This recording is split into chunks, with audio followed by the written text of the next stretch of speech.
여호와께서 모세에게 이르시되 너는 어찌하여 내게 부르짖느냐? 이스라엘 자손에게 명령하여 앞으로 나아가게 하고 지팡이를 들고 손을 바다 위로 내밀어 그것이 갈라지게 하라. 이스라엘 자손이 바다 가운데서 마른 땅으로 행하리라. 내가 애굽 사람들의 마음을 완악하게 할 것인즉 그들이 그 뒤를 따라 들어갈 것이라. 내가 바로와 그의 모든 군대와 그의 병거와 마병으로 말미암아 영광을 얻으리니 내가 바로와 그의 병거와 마병으로 말미암아 영광을 얻을 때야 애굽 사람들이 나를 여호와인 줄 아니라 하시더니 이스라엘 진 앞에 가던 하나님의 사자가 그들의 뒤로 옮겨가매 구름 기둥도 앞에서 그 뒤로 옮겨 애굽 진과 이스라엘 진 사이에 이르러 서니 저쪽에는 구름과 흑암이 있고 이쪽에는 밤이 밝음으로 밤새도록 저쪽이 이쪽에 가까이 못하였더라. 모세가 바다 위로 손을 내밀매 여호와께서 큰 동풍이 밤새도록 바닷물을 물러가게 하시니 물이 갈라져 바다가 마른 땅이 된지라. 이스라엘 자손이 바다 가운데를 육지로 걸어가고 물은 그들의 좌우에 벽이 되니 애굽 사람들과 바로의 말들 병거들과 그 마병들이 다 그들의 뒤를 추격하여 바다 가운데로 들어온지라. 새벽에 여호와께서 불과 구름 기둥 가운데서 애굽 군대를 보시고 애굽 군대를 어지럽게 하시며 그들의 병거 바퀴를 벗겨서 달리기가 어렵게 하시니 애굽 사람들이 이르되 이스라엘 앞에서 우리가 도망하자. 여호와가 그들을 위하여 싸워 애굽 사람들을 치는도다. 여호와께서 모세에게 이르시되 네 손을 바다 위로 내밀어 물이 애굽 사람들과 그들의 병거들과 마병들 위에 다시 흐르게 하라. 모세가 곧 손을 바다 위로 내밀매 새벽이 되어 바다의 힘이 회복되니라. 애굽 사람들이 물을 거슬러 도망하나 여호와께서 애굽 사람들을 바다 가운데 엎으시니 물이 다시 흘러 병거들과 기병들을 덮되 그들의 뒤를 따라 바다에 들어간 바로의 군대를 다 덮으니 하나도 남지 아니하였더라. 그러나 이스라엘 자손은 바다 가운데를 육지로 행하였고 물이 좌우에 벽이 되었더라. 그날에 여호와께서 이같이 이스라엘을 애굽 사람의 손에서 구원하시며 이스라엘이 바닷가에서 애굽 사람들이 죽어 있는 것을 보았더라. 이스라엘이 여호와께서 애굽 사람들에게 행하신 그 큰 능력을 보았으므로 백성이 여호와를 경외하며 여호와와 그의 종 모세를 믿었더라.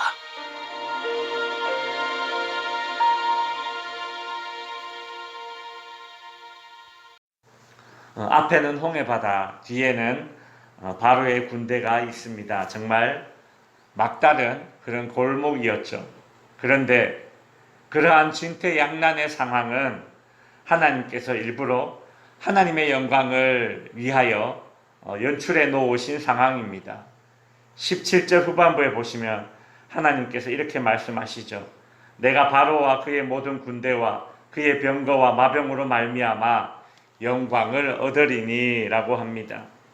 하나님께서 어떤 큰 그림을 그리고 계시길래 이스라엘이 진퇴양난에 빠진 상황이 하나님의 영광을 드러내게 될까요?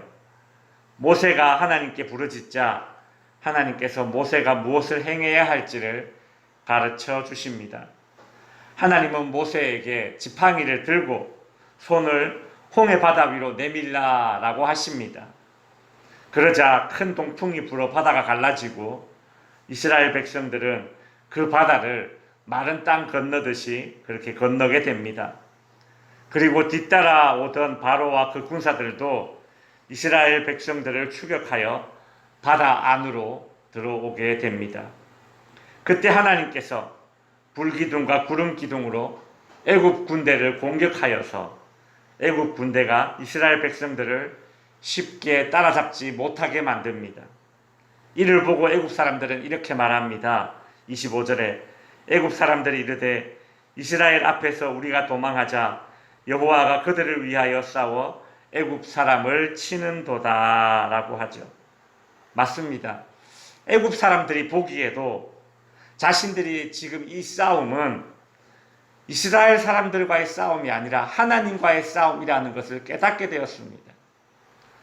성도 여러분, 우리가 하나님 믿지 않는 불신자들과 분쟁을 할 이유가 없습니다. 우리가 불신자들과 분쟁을 하면 우리가 분쟁하는 것입니다. 그러나 우리가 하나님께 기도하고 하나님께 매달리면 하나님이 그들과 싸우는 것입니다. 하나님이 세상과 싸우는 것입니다. 내가 세상과 싸우려 할 이유가 없는 것이죠. 애굽과 하나님과의 싸움이 되어버렸습니다. 그러니 그 결과는 너무 뻔한 것이죠. 성도 여러분, 하나님은 이스라엘을 위해서 싸우셨습니다. 그 하나님께서 지금도 하나님의 백성들을 위해서 싸우고 계심을 믿으시기 바랍니다. 하나님께서 이스라엘 백성들의 편이셨듯이 하나님은 지금도 하나님을 믿는 자들의 편입니다. 따라해 보십시오. 하나님은 내 편입니다. 예, 이것이 믿음입니다. 이것이 앞에 홍해가 가로막고 있고 뒤에 바로 군대가 쳐들어오는 그런 진퇴양난의 상황에서 내가 가져야 할 믿음이 바로 이것입니다. 하나님은 내 편입니다. 왜요? 하나님이 나를 대신해서 싸워주시기 때문이죠. 그러니 홍해도 두려워할 것이 못되고 애국 군대도 두려워할 것이 못됩니다. 우리는 그저 어떻게 하면 됩니까? 하나님을 신뢰하면 됩니다. 그것이 우리의 믿음입니다. 이스라엘 사람들이 모두 홍해를 건넌 이후에 모세가 홍해 위에 손을 내미니 뒤따라오던 애국 군사들은 모두 바닷물에 빠져 죽게 되었습니다. 이 모습을 본 이스라엘 백성들은 어떤 생각이 들었겠으며 어떤 반응을 보였습니까?